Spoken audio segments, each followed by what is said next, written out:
Are you there, Jerry? Sports Talk on the Friday night edition. We are live from the WJRG television studio. I'm Dr. Jerry Green, along with my good friend, Big Don from Big Don Production. What's up, Don? How you doing, bro? Everything is good. I realized something. LeBron James just broke another record. I'm thinking LeBron's going to hang around till he break all the records. That's what he's going to do. All the records. All right. Well, we're going to see. Larry Pearson, all the way in Frederick, Maryland, my brother-in-law. What's up, Larry? Everything's good. I know it is. And the legend himself, Bruce Austin. What's up, brother Bruce? Everything's great, brother. Looking good, man. And the bishop, Upper Marlboro, Maryland. What's up, from Power to Stand Outreach Ministries, on his way to the UK. What's up, Bishop? God bless. Blessings to you all. Just trying to live the life I love the life I live, doing all I can, because that's all I got to give. That's all you got to give. I like that rhyme. Sound like you on the radio again. And also, our sports legend himself, Anthony McLean. What's up, brother? God bless. Doing good. Doing good. Doing good. All right. And every moment moving, this brother's around. One of my best friends as well, Kendall Tyson. What's up, Kendall? What's happening, gentlemen? Hello. All right. Hey. And also one of the greatest pastors in the world that's celebrating his 10-year anniversary coming up from Boston, Pastor Walter T. What's up? God bless you, Pastor. God bless you, sir. How's everyone tonight? We are Yes. blessed. We are blessed, and we are truly, truly blessed. Bishop, can you read that for me?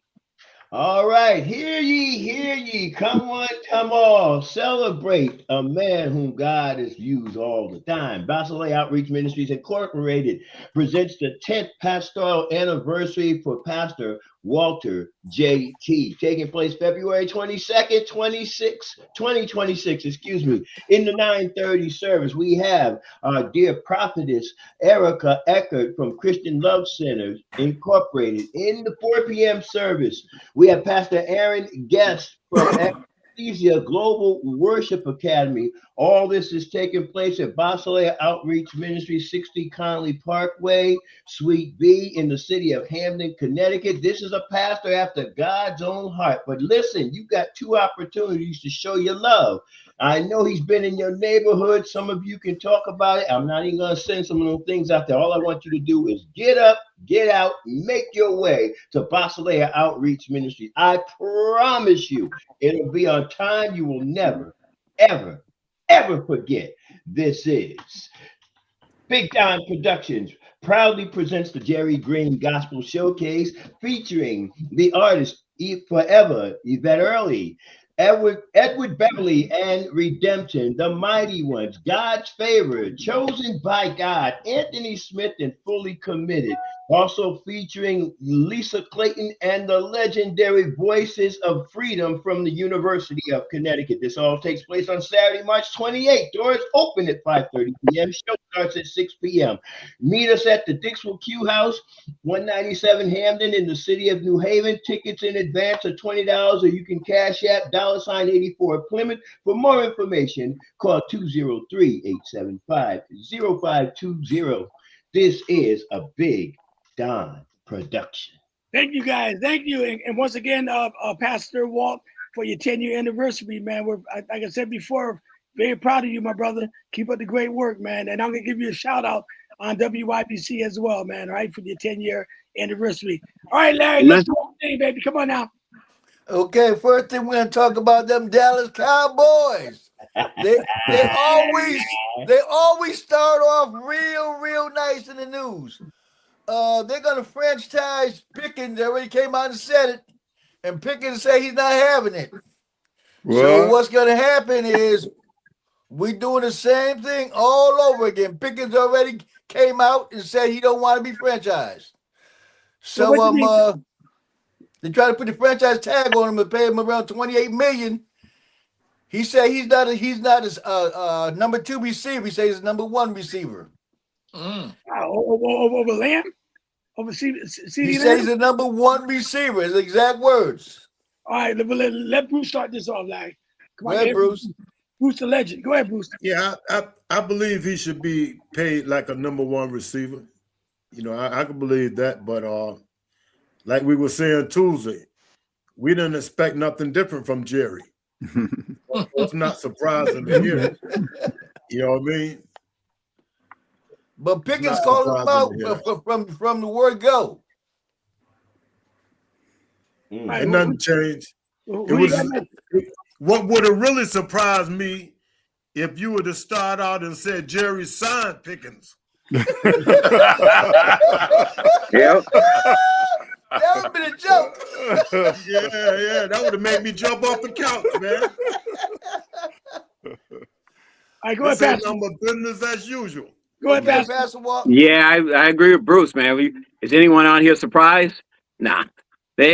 We talked about it Tuesday. We kind of said this is what he's going to do. He's not going to change his, the way he does business, and it is what it is. What do you think about Pickens just coming up front and telling me he ain't gonna do that? What else you think he was going to do? Say, I'm glad that's what you're going to do? I mean, it's business as usual. There's nothing surprised there. The only thing is just hope that, of course, Pickens has a reputation of being a knucklehead. So that was the only thing that I was, that could have been. But, Jerry Jones was going to do what Jerry Jones was going to do. And you just hope that, Pickens can hold it together and know that this is just part of the business and this is how they do business with the Cowboys. So, yeah. Yeah. All right, Bishop, talk to me. Well, Jerry is Jerry. I said it last week. I'll say it again. No. Russian roulette. All right. This time he put 2 bullets in the chamber. But nonetheless, we're going to just have to sit back and watch this because Jerry's going to probably wait till the deadline and, have his people call Pickens people, and Pickens people going to say, we moving on. And Jerry going to say, oh, man, come on. I was just kidding with you. Okay, here's the money. Let's watch and see what happens. Hey, Ernie, the bad part is Pickens and Parsons got the same agent. Oh, Yeah. that explains something there. Yeah, thank you, Don. I was about to say that. That's going to explain. So who do you think Pickens is going to go to? No, let me stop. I shouldn't say that. Okay, Anthony, go ahead. No, we're at the argument stage now. I want my money. Okay. I want my money. Okay. I want my money. Okay. So we'll do that for the next couple of months or so. And then phase 2 will be, I don't want to be here. I'm not appreciated. And Jerry will say, that's quite all right by me. We love you, but we just ain't going to pay you right now. And then we'll get to stage 3, and then he'll start saying something nasty about his mama and all this other stuff. And then maybe by the time you get to July, they'll meet face to face. But yeah, this is just the early rounds of back and forth. We just we'll see how it plays out. But yeah, I've seen this movie before, and Leonardo DiCaprio usually drowns at the end of it. So yeah. Hey, so you think Pickens would get up on the stadium and say, "I'm on top of the world"? Yeah. Yeah, really. Yeah, but like Walt said, this is something that'll make him go back into that crazy mode of his. Yeah. You know what I mean? Everything they was talking about, what he did in Pittsburgh, this could drive him back to doing that. So we could actually be looking at another Parsons situation. That's what you're not worse. me. See, it might be worse because Parsons really won't no knucklehead, but Pickens is. Pickens a knucklehead, yeah. But the thing is, with Parsons is a bona fide superstar. Pickens, has the potential to be, be that. But he can't. Parsons would have had everybody, in the league trying to get him. I don't think Pickens is on that level yet. I mean, you see what they just did with Chase, and he's, a true superstar. And Cleveland, Cincinnati waited for, the last after the season started to sign him. So, All right, go ahead, Kendall. I think it's just Jerry Jones being Jerry Jones. It's a little team separation. George Pickens did what you're supposed to do. He literally showed out and was the best player on the Dallas Cowboys last year. There's no doubt about the fact that he was a number 1. But I wish Dallas would go back to their old playbook. I mean, yeah, you had a Drew Pearson, but you had a Tony Hill. I mean, you got to have a 1 and a 1A. I mean, when Randy Moss was out there playing, wasn't there a guy by the name of what catch touchdowns? What touchdown maker? Touchdown guy. Chris Carter. I mean, there's always like a 1A. I mean, he has the opportunity to go in with those two receivers. Dak is a highest paid quarterback, and they could just make some noise. So now Pickens gonna be a knucklehead, won't be in shape, and he will not have that year that he had this year because he's not in camp. You know, and it takes a while. He's gonna miss three or four games to be okay, and then Jerry, Jerry just Jerry. Like you said, Anthony, he gonna talk about the Obama and all that stuff. It's just, it is what it is. I sad to say this, but it's America's team, but it really is America's nightmare because they're doing everything they can not to be in the Super Bowl. But Kendall, can I ask you a question though? Yes. Now, if the Cowboys, if they did sign Pickens and they kept the offense team together, that offense side of the ball, if they picked up their defense, how good can the Cowboys be? Super Bowl. Super Bowl. They're good. They could be a good team. They got all the pieces except for like the offensive line. We hear a lot about the defense is okay. Micah Parsons didn't make that much of a difference on the run game. But the Cowboys could be as good as anybody. They showed you that. Dak just has to be, regular season Dak needs to show up and be playoff Dak. They have the talent. They just don't put it together. And they don't get a chance to put it together because they're not gelling in the offseason. Every time you turn around with the Dallas Cowboys, someone's in a contract dispute. Always. How could you have your whole team in preseason? No, that makes sense. That makes a lot of sense. Yep. All right, Larry. Okay, the one thing I'm gonna say about that thing, you'll be spending almost $70 million on receivers, $60 million on a quarterback. How can you pay the rest of the team and get your defense up to par? That's why Pay the luxury tax. You got to draft good rookies. Yeah. I say that's why the stadium is near the federal prison. They'll just go buy somebody. Sorry about that. The only way you could do it, you got to draft good rookies. You can't stock a team with veteran superstars. It won't work. You got to draft good rookies, man.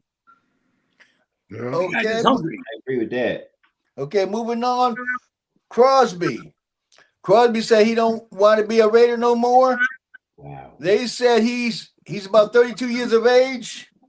Do you think it's best for them to get rid of him and get as many picks as they can to do this rebuild? Or should they try to hold on to him when he doesn't want to be there? Okay, we're going to start with you, Anthony. Well, to me, it's like last year at this time when the kid from Cleveland was out there. I think it's the same sort of deal where whoever he goes to, if the Raiders do go to him, he's a difference maker. The Raiders have got so many problems offensively and defensively. I'm sure what they'll do is they'll showcase him to see what they can get. But he's a difference maker. To me, he's a difference maker. He's a guy that could go to a team that's maybe one or two players away defensively from being a contender and can turn them around. I know they just brought in an offensive coach, Gary Kubiak's son from Seattle, but it's he's a difference maker. I would hold on to him personally, but you never know what's going to happen. You never know what happens. Mark is just as crazy as his dad at this point in time right now. All right. Okay, Donald, go ahead. Well, I'm not up to par on him, so I'm gonna have to pass. Not a big Raider man, so I don't even know who he is. Okay, Walter. Yes, they should trade him. They should get there. That's like a Michael Parsons kind of thing, man. Michael Parsons thing. He is definitely a difference maker. He's the kind of guy that if you're on a team that's right there, he's the kind of guy to put you over the hump.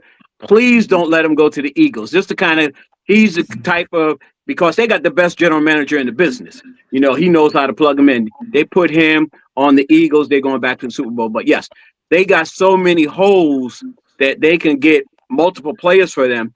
They're not going nowhere the way they are. They're not like one player away. They're probably going to draft the quarterback out of Indiana because they got the #1 pick.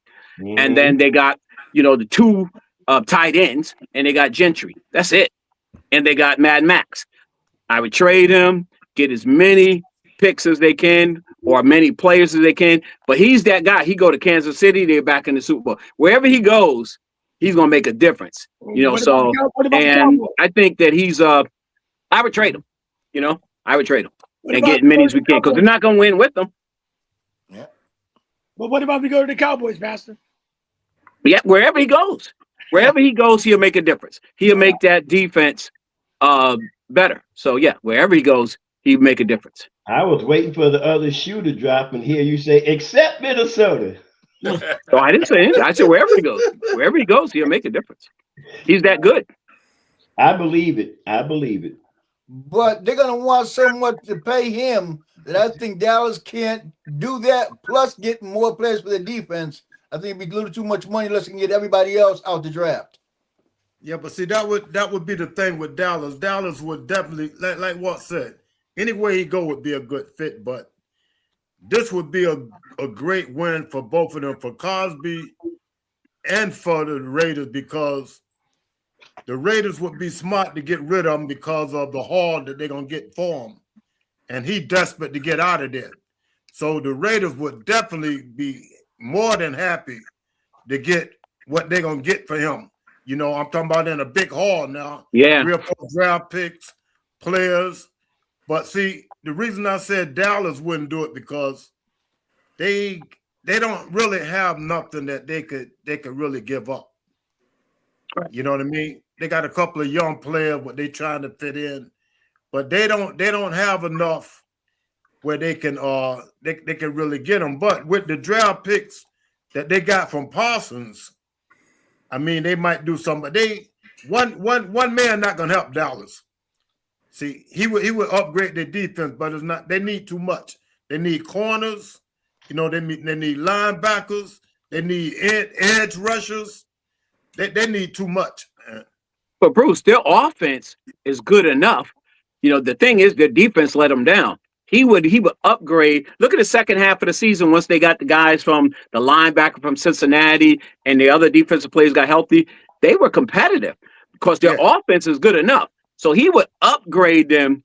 You know, he would upgrade them enough to at least be respectable. But look what happened. Now I know we was talking about Parsons and not, you know, tackling on the defense or whatever, but that's a fallacy. Look where Green Bay went after Parsons got hurt. We were talking about, man, they're the ones go to Super Bowl. After Parsons got hurt, they were suspect, you know, even make the playoffs. So he made a big difference. Yeah. Oh yeah. And Cosby is the face of the franchise. He tired of losing. You know, so if they want to, you know, do him a favor because he gives it all, his whole effort. He was mad that they made him set out those last 2 games. Yeah. He was like, wait a minute, I was hurt all year. Now 2 games left. You're gonna say take a break? You could have told me to take a break in November. So he wants out. This is might be one of those irreconcilable differences thing, you know. I think so. Where Kendall? I think he's high value. I think Mad Max Crosby is high value. You got to get rid of him and build around that new quarterback that's coming in. You got Tom Brady being part of the ownership. So you're going to have a pretty solid quarterback situation. Defense seemed like they're okay, but the defense was great with Mad Max. So, I mean, I would, you know, look for that, you know, bona fide pass rusher or 2 that could replace him, shore up that offensive line, but he's got to go, especially when he says he doesn't want to be there. That guy probably, as you know, put his heart into it, and they weren't going anywhere. They didn't win any games, you know? So he's worth all the money he needs that he's asking for, and the Raiders can't afford to put that kind of money on him. I would just trade him and get as many people as I can for him. Definitely. Like you said, you put him in Philadelphia, they're going to the Super Bowl. Seriously, they'll work out. He's something different. He's a different. What about Kansas City? Would he go to Super Bowl? They're going to Super Bowl. Yeah, listen, a great fit. Baltimore Ravens. They're going to Super Bowl. He's good, man. He's like a Jack Lambert, man. That guy is something different, man. He gets down. He's out there playing all by himself on a losing team. And then you love to have that attitude where they're trying to sit him and he still wants to play. You want players like that. Yeah. He might be great in Kansas City. That might be who they need to get them back right. Yeah. Because then you can't triple team Chris Jones in the middle. Right. Yeah. I mean, you would have to play him straight. That's what happened to the Rams when they won the Super Bowl. They got Von Miller. Now all of a sudden you couldn't double team Aaron Donald. You had to block Von Miller off the edge, and that made a difference. You know, He'd be the perfect complement for Chris Jones. All right. But then Larry said, "Oh, the Chiefs don't need nobody." That's what they on TV today. They said the teams that be okay going in next year. They said Kansas City. Yeah, but if they didn't make the playoff this year, how they gonna be all right next year? They said they will be in the playoff next year. They said they will be in the playoff next year. But they wasn't in the playoff this year, were they? without you know, that's people's opinion. That's people's opinions. That means Mahomes is coming back, right? Great minds think alike. Great minds think alike. When they didn't make the playoff, that's See, the problem is when Larry left his office from his job this morning, they were talking about it. He thought he heard in the playoffs. No, you heard at the playoffs. I don't understand how he gonna say they don't need to make no move when they didn't make the playoff this year. I don't understand that. Yeah, Larry, that's okay, let's go on. Okay, everybody get a chance. AJ Brown. Oh wow. The thing out, this is supposed to be the best year for wide receivers. They said they got a ton of them out there. And if they don't get something with AJ Brown, they're gonna see how much they can get for him. They're gonna shop him, see what they can get. You know, just like Seattle. Seattle let some of them old receivers go, and they won a Super Bowl. You know. I think with the receivers that's coming out the draft, if I get some high picks, I would let him go because he getting up in age. And new receivers new blood is always good, especially more talented, younger. What you say, Walt? Depends on where he goes. I mean, he would be a great fit for Ant's team to go on the side of the McMillan. Put AJ Brown on the other side and put McMillan, the rookie they just got on that side. That's a great fit. He's definitely a one. He'd be a great fit in New England. You know, put Steph on one side and AJ Brown on the other side. It depends on where he goes. AJ Brown's good. Send him to the Rams, man. I'll take him. But Puka on one side and AJ Brown on the other side. Wow. Yeah, I'll take him, man, because we could see Devontae has gotten old. I mean, he's great because of his footwork in the end zone, but he can't. You know, he can't go for the bomb no more. You see, pulled up lame a couple of times. They tried him throwing the ball, but yeah, AJ Brown is a difference maker. He's a beast, you know. But it depends on who they can get, what they can get from him. They're not gonna give him away though. No, they're not gonna give him away. The thing with Seattle, they knew that Jackson Smith and Jigba was a one, so they can get rid of Metcalf. They knew they had a one behind them. Philly don't have a one. I mean, which goal is good? He hides Chafin, but he's too little. They did with two receivers they had was good. Yeah. Thank you, Jerry.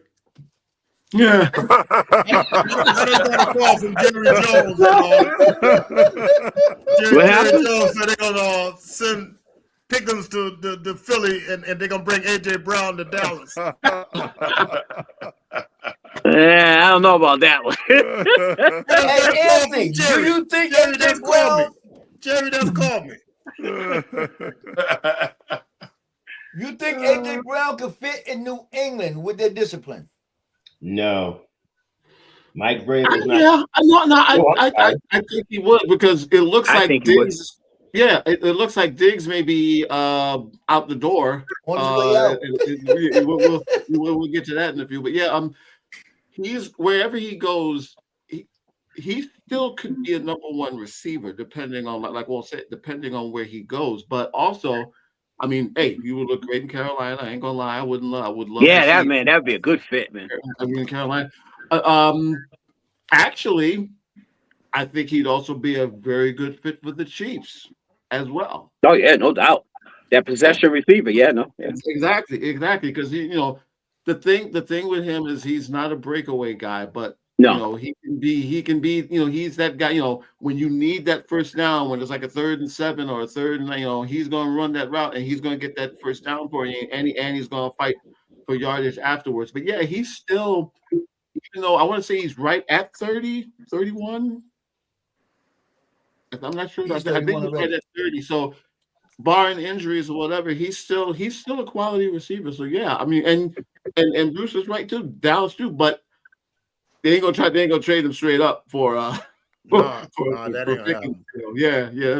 But if he can get 2 number ones, would you give him up? Hmm? I'm not If sure you about get 2 number ones. I don't know about 2 number. No, I don't think so. Yeah. I mean, maybe like a 3rd and a 4th, but no, I Like a second round and a player in the second round. You got to be superstar to get a number 1 draft pick, man. You know what I mean? To warrant a number 1 draft pick, you got to be good. So Cosby's not going to require a number 1 draft pick? Oh, I think Crosby will because he's depends on where he goes.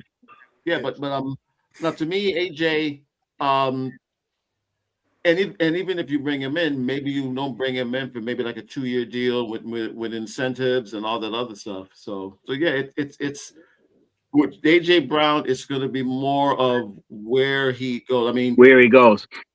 Even Pittsburgh, depending on who's going to be the quarterback, I think with him and Metcalf. I don't know. Same kind of player, except he's better than Metcalf. It would depend on who he had the quarterback. We got a comment from my cousin Ron. Can y'all see the comments up there? Yes. No. Okay. No way, AJ. Oh, I can't. What did he say? Yeah. No way, AJ. Until he doesn't get the ball.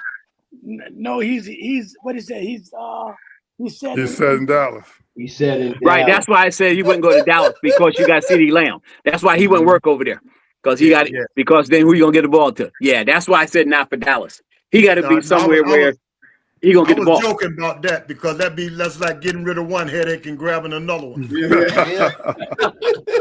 But if you look at the track record, when he was at Philly, when he cried, what was it, like week 13, 14? How many? He had a few catches, but I seen him drop more and miss more routes than anything. So AJ, just play the game and shut up. You know what I'm saying? Yeah, but like somebody said, if you sign him, a guy like that, you would have to have all kind of incentives in his contract. You're right. Discipline incentives. You know what I mean? Have to. You catch a ball, we'll give you $1,000. Oh man, you guys are hilarious. AJ Brown is one of those dividers again. He draws a lot of attention when the ball doesn't come his way. Sitting on the sideline, reading novels and that sort of stuff. And he's not really a rah-rah player. He runs his routes halfway if the play is not his. Like a lot of times, you look over and that ball is going to go to the other receiver because AJ Brown is running a slow curl. He's pretty talented. But Pastor, you brought something up that I thought was very interesting, and I never thought about it, on how Seattle won the Super Bowl after getting rid of DK Metcalf, who was the best player on the team. Period. So they won by by addition, by subtraction. I think you have the same case here with an AJ Brown. I think he's the guy you need to just let go, see what you can get for him, and move on, because he's definitely not a person like that's for more of a team concept. He's more of a individual player. I mean, he's an individual. Hey, Kendall, don't forget, Seattle cleaned house with their receivers. What's the other guy named Lockhart or something? Yeah, they got Lock too. Yeah, but he was old. They got rid of all their receivers and redid their whole thing. And did whatever they had to do to win a Super Bowl. That's serious. Yeah, but they knew that Jackson Smith was that good.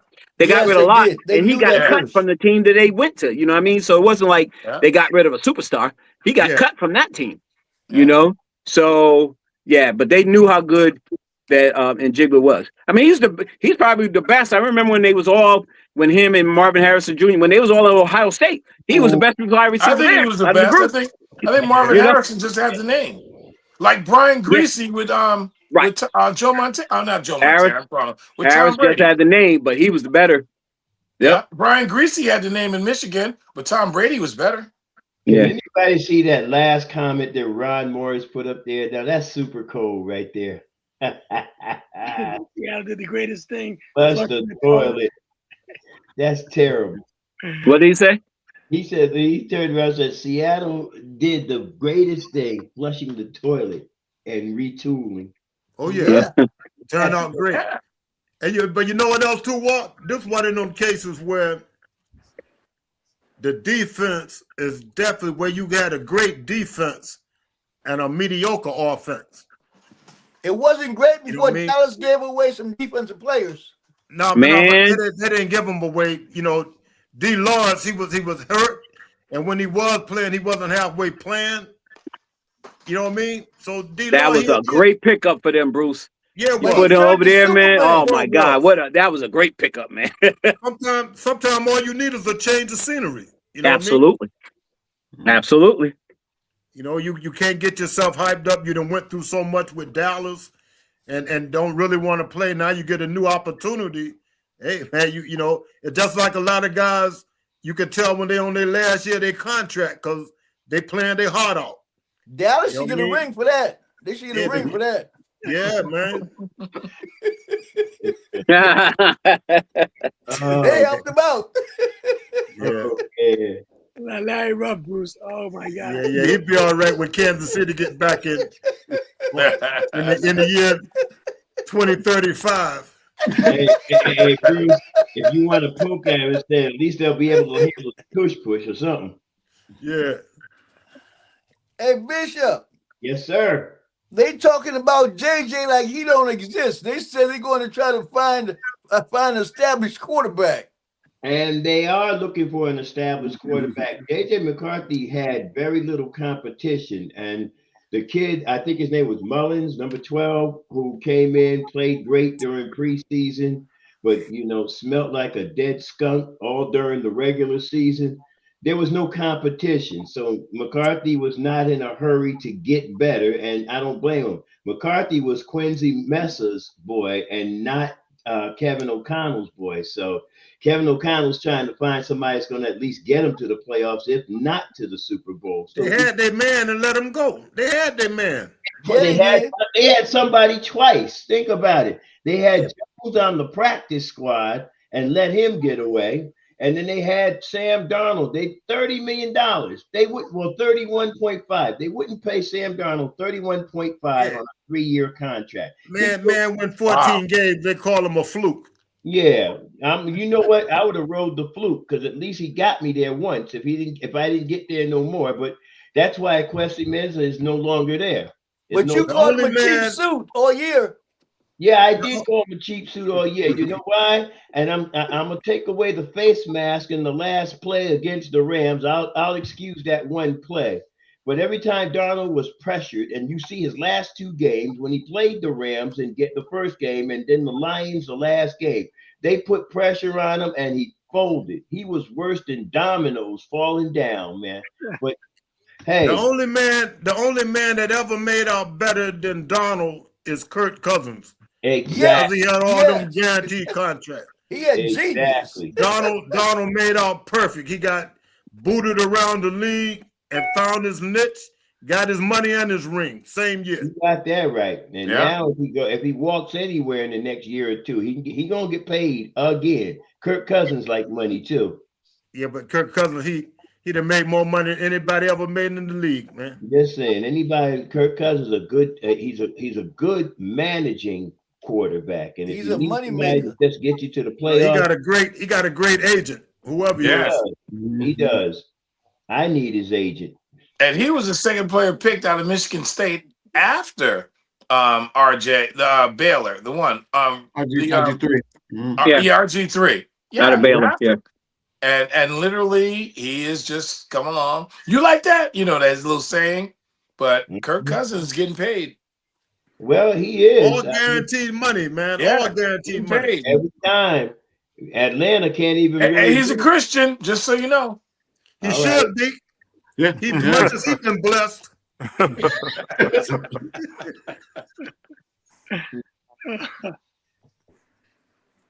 Well, I think JJ, once he leave, once JJ get out there, once they get rid of him, I think he's going to be a much better player. We're going to find out he has some secrets too we didn't know about. Let's see. I got a feeling once he leaves, JJ will be all right because, you know, he had a bad year this year. He got hurt, you know.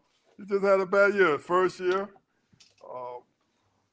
So I think he's going to be all right. I think once he leaves, It's gonna be all right.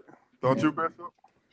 He'll be all right. The problem is just you gotta find some competition. That was a joke. No, that ain't no joke. He will be. I mean, we gotta do something because think about it. I've heard of a rookie. I've heard of a second-year rookie. I ain't never heard of a third-year rookie. Okay. So what gonna be this time? Still rookie? You can't, that's like being what a fifth-year freshman, a seventh-year freshman. You know, come on, dude. Kind of grow up and make something happen. Pretend like you want to be there. Do something, you know. I mean, I'm trying not to complain about it because I think he got the short end of the stick. So I'm gonna wait on this one. But then again, I blame O'Connell and Quessy for not getting some competition. You had Daniel Jones right there. Put Daniel Jones in there to kind of press him a little bit. No, you let Daniel Jones sit on the wire, and boom, next thing you know, the Colts end up with him and do well with him until he gets hurt. Yep, they did. So I mean, you know, in Minnesota's front, and then also, just so you know, Larry, they're talking to Chris Carter about being president of operations right now. Not sure how that's going to work out, but let's see what happens. Yeah, well, he's a big talker, so he'd get a chance to back it up. Yeah. You know, because Chris Carter, he wasn't them guys that's real boisterous. You know what I mean? Yeah, he is. He mentioned Randy Moss. He backed it up. Yeah, that's what I'm saying. If he could put that talk into action, Minnesota would be great, man. Yep. But if he can't, they might have got him a year too late, though, Ernie. Well, listen, let's see what happens. I mean, you know, everybody is afforded a mistake. You can't have three in the same decade. You know what I'm saying? And that's where Minnesota's heading if they don't get somebody in there, quarterback in there to push the competition, and then get a good front office guy that can maneuver the salary cap. Because right now, Minnesota's getting ready to pull a New York Knicks, you know, gonna pay Charlie Ward to play basketball, you know, that type of thing.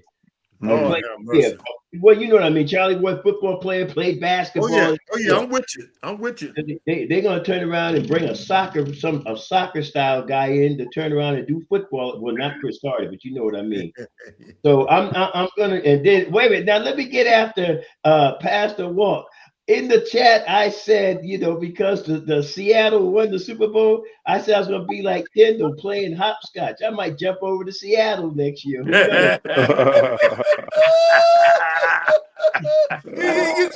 You're in good company. You're in good company. You got the brothers Green and you got Kendall, so you're in good company. Yeah, we're good. We know how they do. You good.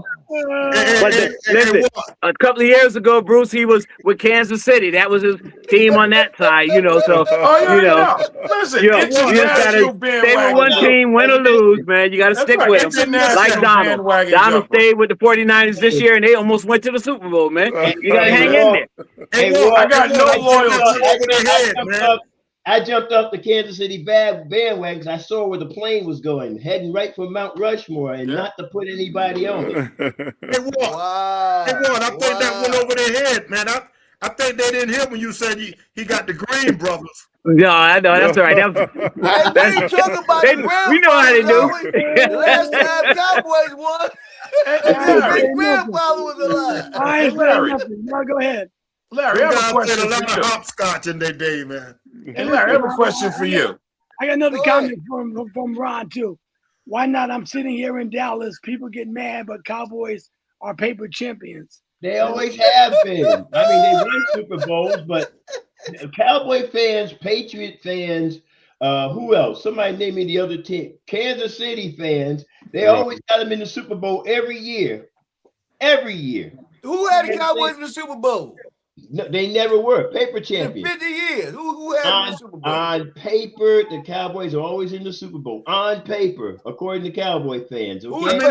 How many rings Minnesota got? They got run 4 times. Uh-oh. Hey, Bruce, I'm gonna tell you how many they got. I'm gonna tell you how many. Uh-oh. Fighting Kendall, words. we getting shots We fired get- now, man. Yeah, we fighting words. You talk about Chris, I'm going to give you some clips. Let me tell you Minnesota something. can't say nothing. You a football guy in the Super Bowl era. Your great zero. granddaddy can't But say in nothing. the NFL area, Minnesota had 3 rings in the NFL area, but that doesn't count. We're talking. No, that sure You don't count. talking about Jesus, no. 70 years? You wait a minute, 70 years now? They was playing with rocks back then, man. They was Playing with rubber helmets, Hey, You no, talking you're about right. before the NFL? Hey, they were playing with leather helmets back then. Okay. See, when you start talking about rings in football, some people should put it on mute. I did. Hey, Bruce. Some people remain optimistic. We actually won the Super Bowl. We just wasn't there. Hey, Bruce. We won't all hear either. Bruce, did you hear that's what Patrick Ewing was saying, that the AD should retire, since he's taking somebody's spot because he always hurt. And AD said, "You don't listen to no one that don't got no rings." Nobody ain't got no ring. No rings. You ain't got nothing to say. But the crazy thing is, it took an international pandemic for him to get his ring, but that's okay. Yeah. He at the table. He stayed well long enough for that. Hey, I have a question. A football gentleman, I have a question. Has there ever been an era, when you mentioned Chris Carter, has there ever been a top flight receiver like Chris Carter at the time, who was probably one of the top 5 receivers when he played? You got to go with Jerry Rice, Terrell Owens was out there, Marvin Harris was out there, and you got to go with the playmaker. Michael Irvin was out there. Chris Carter was one of the top 5 playmakers. He played was alongside too. Randy Moss. But wait, no, I'm just saying when Randy Moss was just coming into his own when Chris Carter was there. He was the rookie. Right, but I'm saying when Randy Moss showed up, he really had a lot to do with Randy Moss's success. Exactly. Can we remember any other top flight receiver that had that kind of impact on any other incoming football player? Yeah, the guy for Detroit. Yes. The guy for Detroit. Yes. What's his name? Cooper Kupp. Cooper Kupp was Detroit. Offensive Player of the Year when Puka Nacua was a rookie. Puka Nacua came in and set a record for rookies. That's what they're talking about. Cooper Kupp trained Puka and JSN, both of them. They said he made such a difference. That's why when Puka, when they lost to them, he said he couldn't wait until Cooper Kupp got a hold up the Super Bowl trophy, because when he came in, he was a rookie. Cooper Kupp was Offensive Player of the Year. Yeah, he was. And won the Triple Crown. And Puka came in and broke a record for his rookie year. He sure did. Rookie reception. Yeah. Who's that guy in Detroit for Jerry Rice as well. They call him the Mantra or What whatever. about Calvin Johnson? Calvin Johnson. Yeah. Calvin Johnson was a beast. Megatron. He was the Megatron. biggest beast. That's it. Herman Moore on the other side. Yeah, Herman Moore and Megatron. That's right. Yeah. Yeah, I don't think, how many passes did he miss? Probably next to almost none. Yeah, he caught everything. Yeah. I'm gonna tell you. Yeah, like also, Jerry Rice and John Taylor. John Taylor, yeah.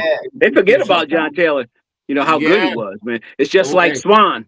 Swan, Yeah. John Stallworth. Stallworth, yeah. They forget about Stallworth, man. But both of them in the Hall of Fame, so. There you go. Yeah. How about Tony Hill and Drew Pearson? Are they both in the Hall of Fame? Drew Pearson is. No, Tony Hill's not. Tony Hill's not. No, Tony Hill is not. No. Yeah. Yeah. And Drew Pearson Pearson competition when they played. Pearson just got in just not too long ago. So it's again that's that whole thing about how there are just so many guys, and like I was saying before, if you go back to every decade, there's about 3-4 guys you say to yourself, why Torrey Holt for the Rams with Isaac Bruce and Torrey Holt. Torrey Holt's been finalist like 10 years in a row. He ain't get in yet. My biggest complaint is Jim Marshall for the Vikings. This is the guy that absolutely. He had the consecutive playing streak before Brett Favre, and I think it's a lot tougher to do that as an offensive lineman. It is. Or defensive lineman. The defensive lineman and the defensive lineman. No. The reason why I said offensive lineman because he ran a touchdown. He got a touchdown going in the other direction. He got a 7-yard touchdown. He used to be at the just running in the wrong direction. Yeah, he was wrong way. His own players were trying to catch him and couldn't get him down. Okay, let's move on to the All-Star game. Yeah. Now the best player they say they're going to be in the All-Star game is Victor Wembanyama. Yeah. Wembanyama for any team. Yeah. He's going to be the most valuable player for any team. Do you agree on that? Start with you, Anthony. Before you give your comment on that, let me say this. Y'all ain't got to worry about no more who gonna be the face of the NBA. No. That's been settled. Yeah, sure has. Who is it? It's gonna be Wemby. I told you that 2 years ago. Oh yeah. 2 years ago when they were saying Luka, and I said no, Wemby, and he was a rookie. Without a doubt. He was a rookie. And they were saying, what? Jerry was saying, what about Ant? Nah, I said Wembanyama is going to be the face of the NBA. That argument is over. That argument is over. Yep. And you see how very quietly they're only 3 games behind OKC. And beat OKC every time they played them. Yeah. Matchups is everything, man. Yeah. Matchups is everything. I'll say this, and I guess if you're a UConn fan, Steph Castle is giving them some great assistance. Yeah, give him some pretty good inside passes. Cause I watched a couple of the Spurs games. Yeah, that's going to be the Clingan. Are you watching how Clingan is balling out? Yes, he played good. Yes, yeah. Is he leading the NBA? Is he leading the league in rebounding? No. I think he's in the top 5. I think he's in like the top 5. He's second. To me, you know, Bruce, the Portland, they're like Detroit from last year. Yeah. Clingan's getting like 15 rebounds, 21 points. He's getting down, man. Yeah, you don't have to, because the other big kid there, the foreign kid, he's good. I can't say his name, but he's good. But can I ask you a question? Did Anthony Edwards, did he have a chance to be the face of the league one time, and then he blew it? No. I just don't think he's good as a Wembanyama. Wembanyama's a phenom, man. I mean, he had an opportunity, but they just threw his name out there. One at a time. They just threw his name out there. It wasn't no serious talk, you know. Him, Ja, a few more. Well, but when Wemby came, see, what Wemby doing is he can fill the seats no matter who you rooting for. I mean, people come see him. Think about this, Bruce. They couldn't find an American to be the face, so now they know they got to go international because. But it don't matter. In the NBA, it don't matter. He's just that good. That's what I'm saying. He's just that good. It doesn't matter if he came from the moon. He's just that good. You know. I agree. Jerry, the guy I think they're going to try to push is Flag. I think. Yeah, but see, Flag would have been good if it wasn't for Wemby. Exactly. That's going to be his downfall with everything Wemby. But yeah, Jerry, they had the opportunity when they was trying to with Ja, then he got in all the trouble, and then Ant and all that. But the thing is, when Wemby came in, I was saying he's just that good, and he wasn't even, he was just learning the game, and he was doing crazy stuff. You know, and he don't get in no trouble. He say he don't like American girls because they too rough, too hard. He like soft girls. Go back just a little bit. We were introduced to Wemby at the Olympics when France gave America that hard time during that basketball game. Wemby was the dominant force, single-handedly almost beat him. And that power forward. But he got rid of the Knicks got rid of him. Did they really? Yeah, he was like 18, 19 years old. He was a baby.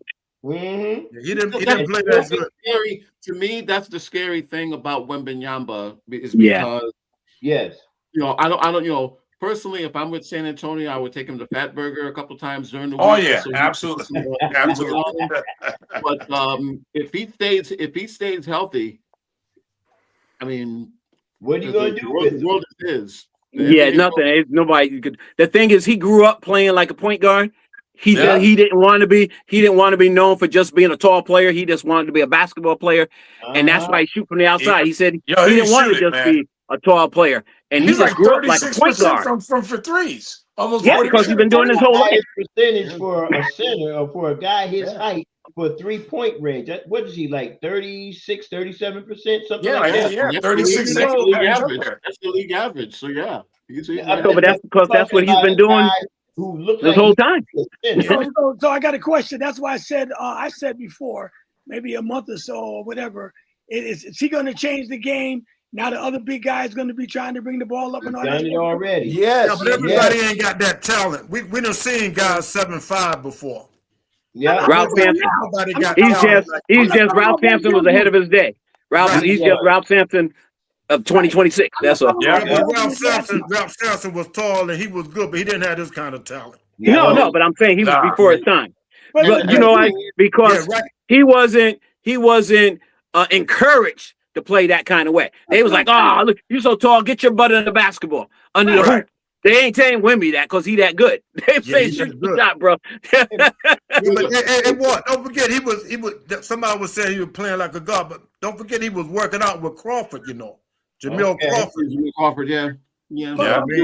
But Bruce, somebody always changed the game. Like when Magic came in the league, you never saw nobody 6'9" bring the ball up like a Magic Johnson or Larry Bird. Now, but listen, those are the guys that got LeBron, Kevin Durant. they started something that now all the big guys 6'9". It ain't nothing for them to do that. Remember when Sue Campbell was? Yeah, but it's a difference though. Yeah, it's a difference. We talking about generational players. Yeah, it's a difference. Well, if it wasn't for Wemby, it would be Cooper Flagg. Flagg, yeah. Flagg is another one of them guys that you don't see but every once in a while. Yeah, but Wemby just happened to come in the same time. Right. You know what I mean? Right. Yeah, he's just a difference maker. You don't have many 7-footers in the league now, too, and that's the other thing. And there's not really. I know that there's a big kid in this little in like a Georgia. I forget, not Georgia, yeah, like 7'9", right? 7'9". Yeah. But the thing is, he looks awkward. Just seeing him, and that's the big difference. Now, he kind of looks a little like Manute Bol, just a little bit. Right. A lot of guys coming through, but they don't have no talent. Yeah, they all unorthodox and stuff, man. He's a sophomore, so he's got a maybe, but yeah, right now, yeah. Hey, I saw Wemby. He was standing in the corner, man, and he reached out and almost tore the rim down.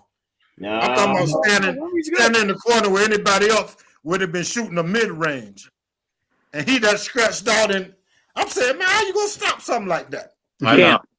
Unless he like I said, unless he breaks down for just being so tall, his body beginning to break down, man. He's gonna be a monster for a long time. Yeah. And the thing is, he's not like a one-trick pony, because if he get older, he could just go down the post. He's still 7'5". If he can just go down the post. Imagine if he develops like sky hook. Oh, he don't need one. He don't need one. He can shoot over everybody now. His jump shot is a sky hook. But Jerry, I did remember a generational talent that tall bringing the ball down, but he didn't pass it. All he did was finger roll.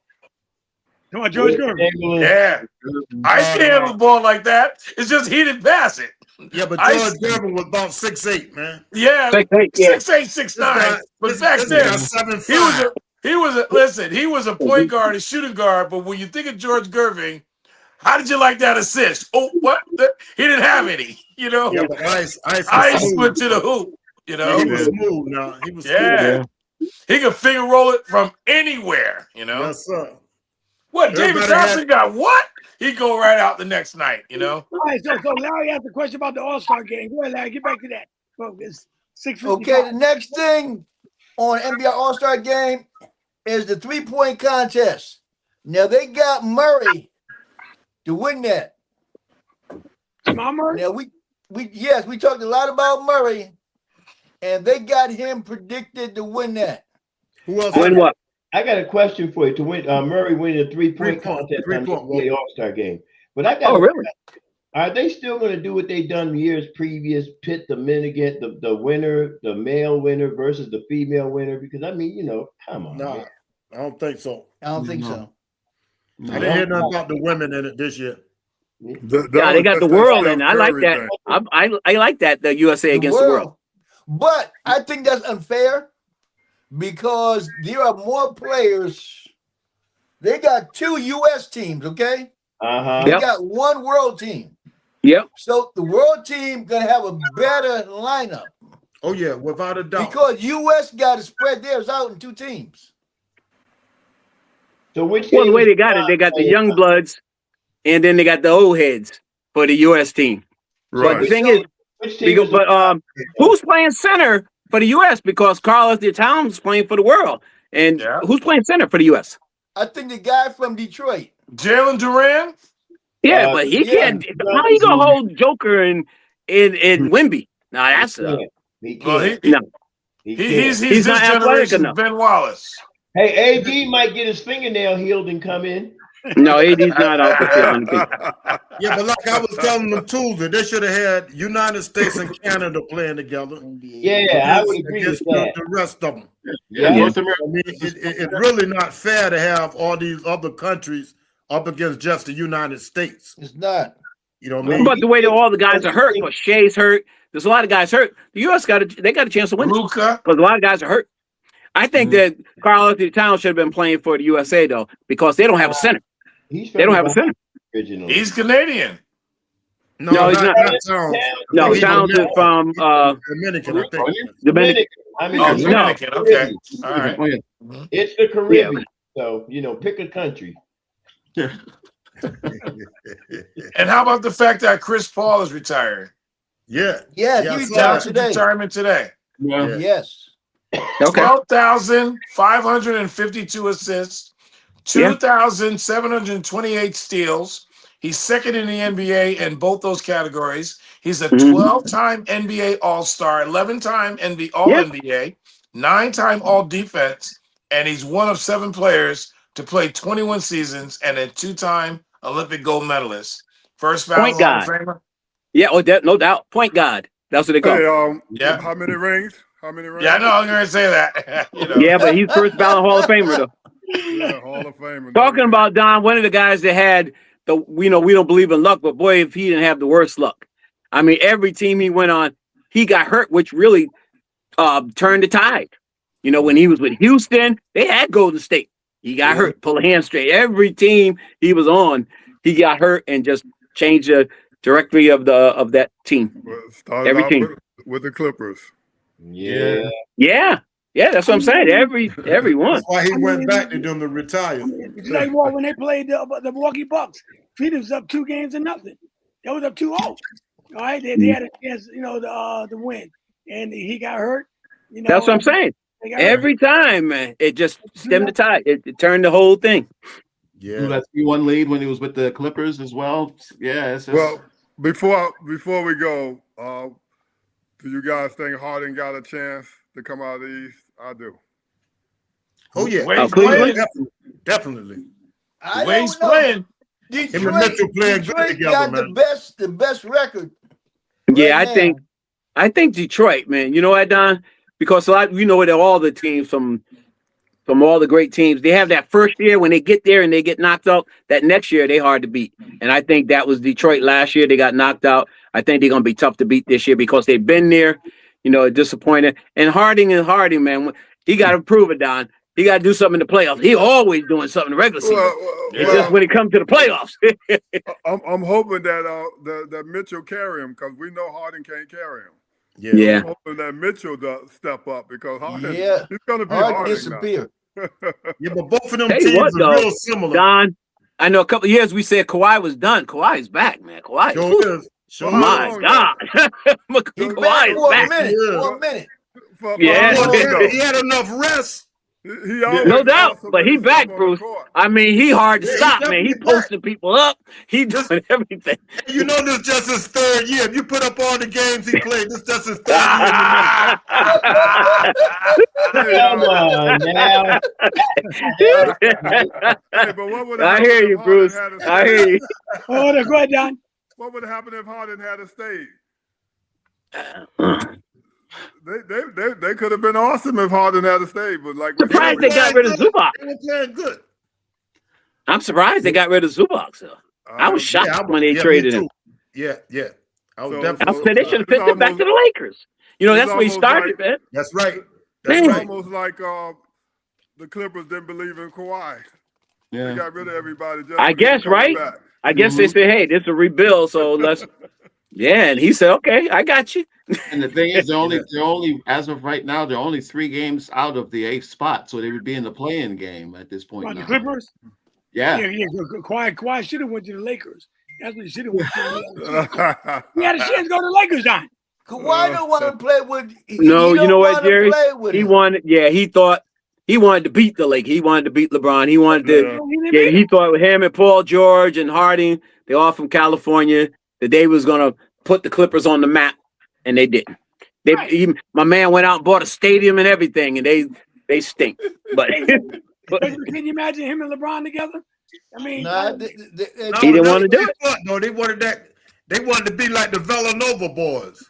Yeah, they all. Yeah, They're the California boys. yeah, the California boys. They all because he talked Paul George into leaving OKC to come there. You know, so they can all play together. That's right. And who they trade Paul George for? Shea. SGA. Yeah, you know, yeah. Was that a bad mistake on that part, dude? Yes. No, it wasn't. Yeah. It wasn't at the time. They did well It wasn't in at the time. hindsight.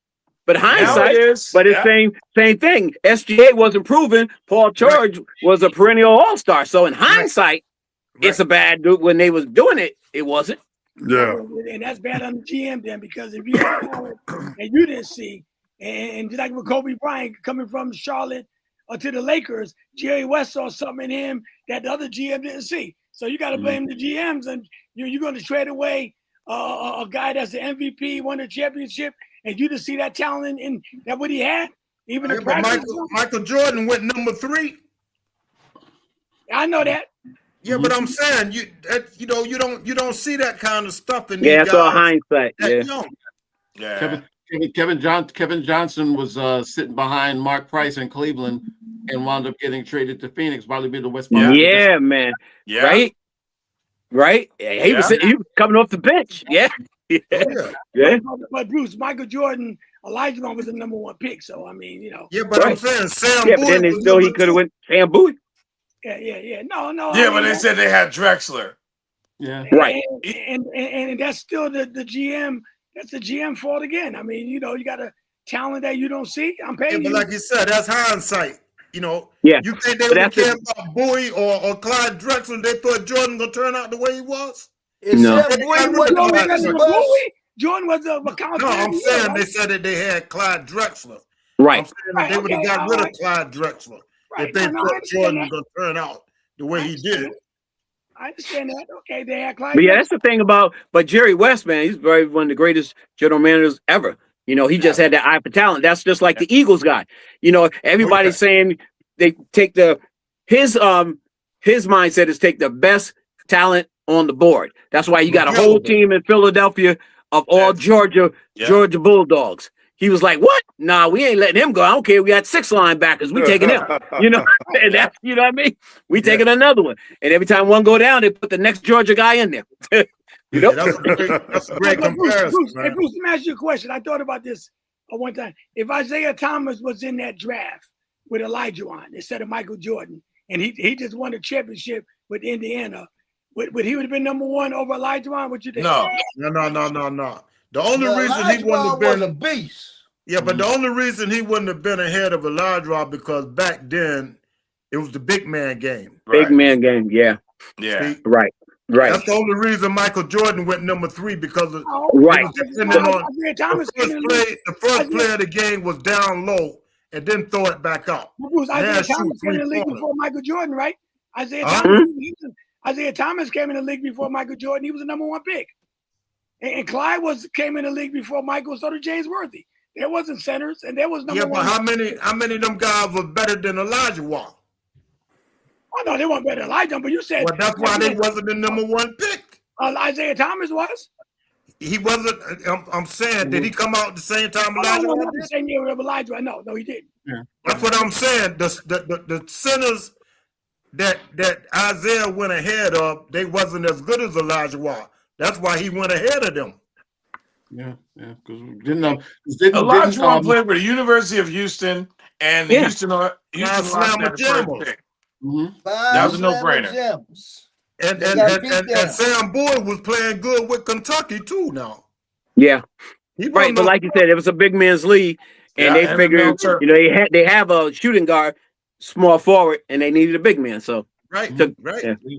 Think of the drafts afterwards. Wasn't Doherty like in '86? If I remember, he was #1 overall in '86. Yeah, to Cleveland, right? From North Carolina, yeah. In '85, I think wasn't it David Thompson in '85? Could have been. I don't know. I think Patrick Ewing was '85. Oh, no, I'm sorry.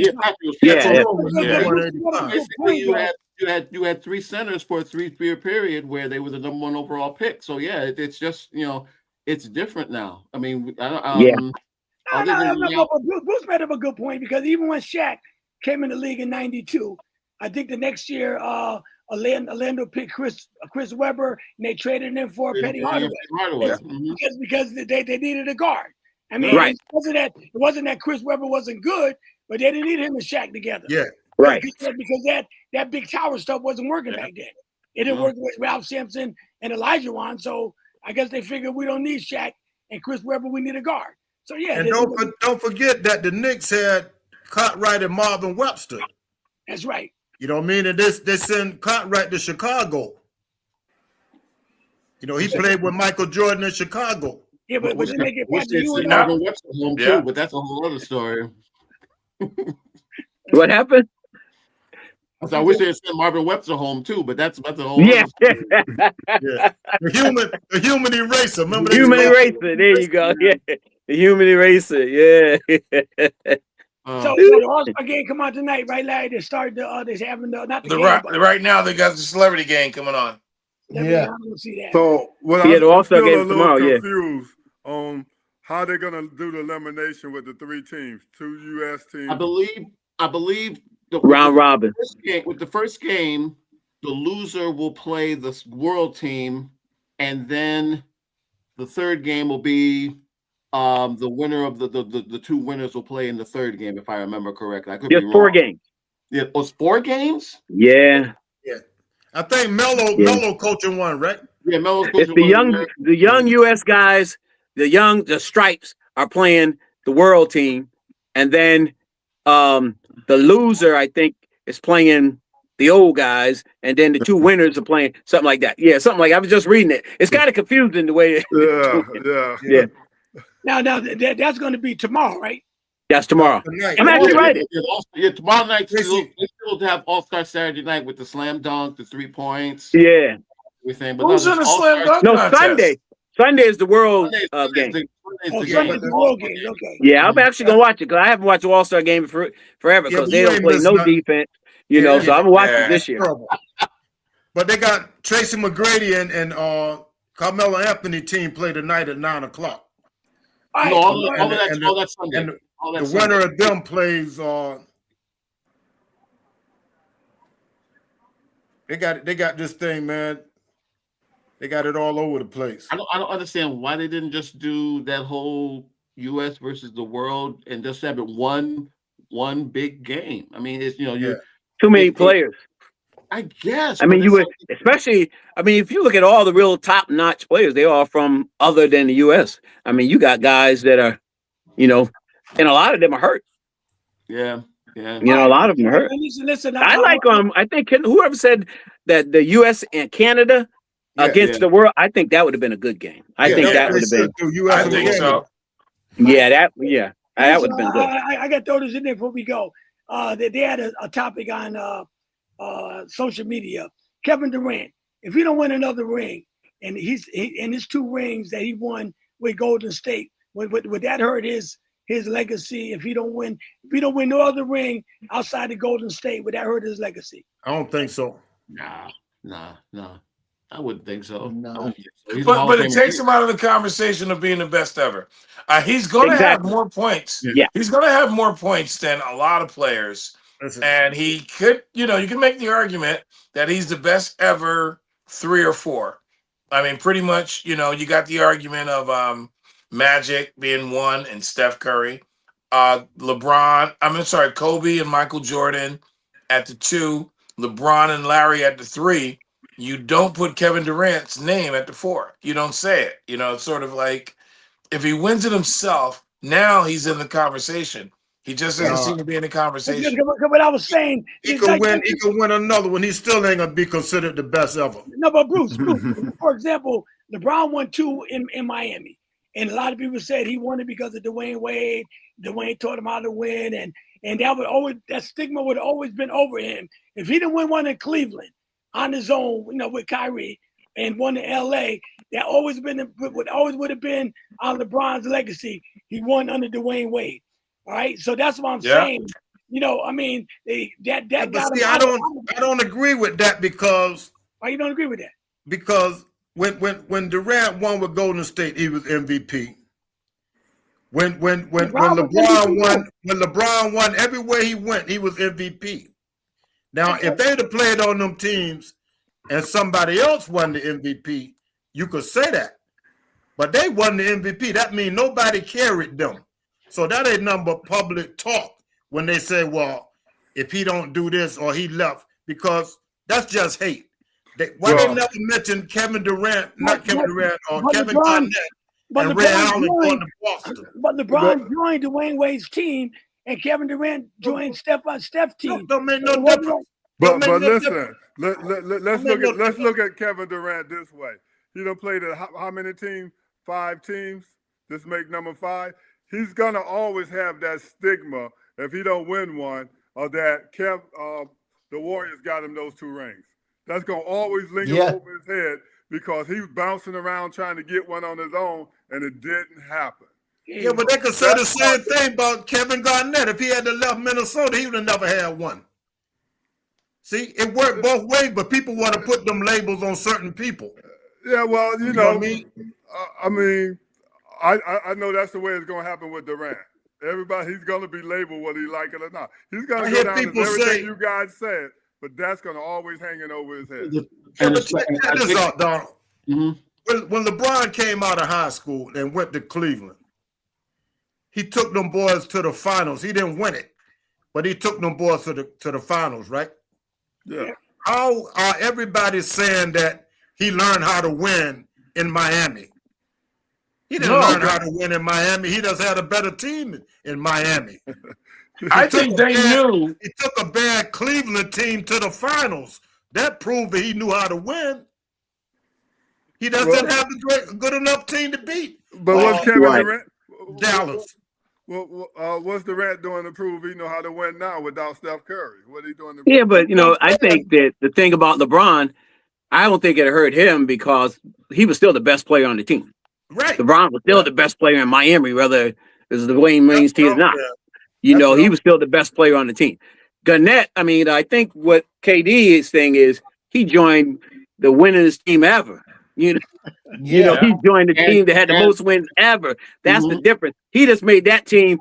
I don't think anyone could have beat that Golden State team. Anyone could have beat that Golden State team with everybody healthy. You got all those players were all in their prime. It wasn't like an old Kareem or old. They were all in their prime on that Golden State team. That's the thing right there. And what made it even crazier is that, remember, they had them beat the year before. They blew that 3-1 lead. Exactly. They came back, and I mean, that would have been like if Derek Jeter had. That would have been like if Derek Jeter went to the Red Sox after the Yankees blew the 3-0 lead. That's what A-Rod didn't do. A-Rod should have went to Boston. You know what I mean? A-Rod. Remember, he originally was supposed to go to Boston, but he was supposed to go to Boston, right? Yeah. All right. Yeah. I don't want to keep you guys all night, man. I know y'all want to watch the All-Star. I ain't got nowhere to go, man. I don't know. Well, so I'm going to eat my dinner. That's what I'm going. You guys got making me miss my dinner, man.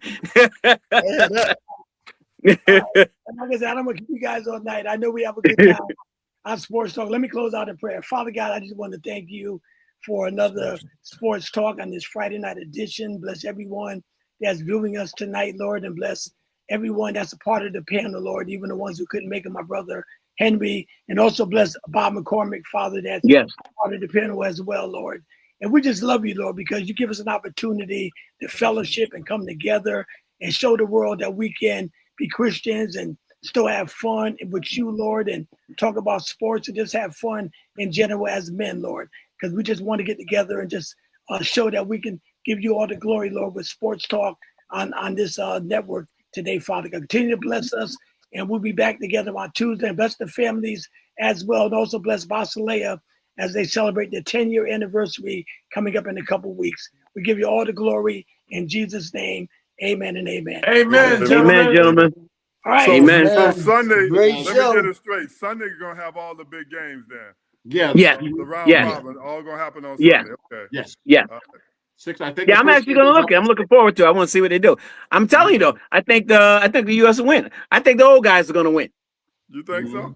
Yeah. I think LeBron going to be MVP. I'm just saying it. All right, let's go. All right, you guys.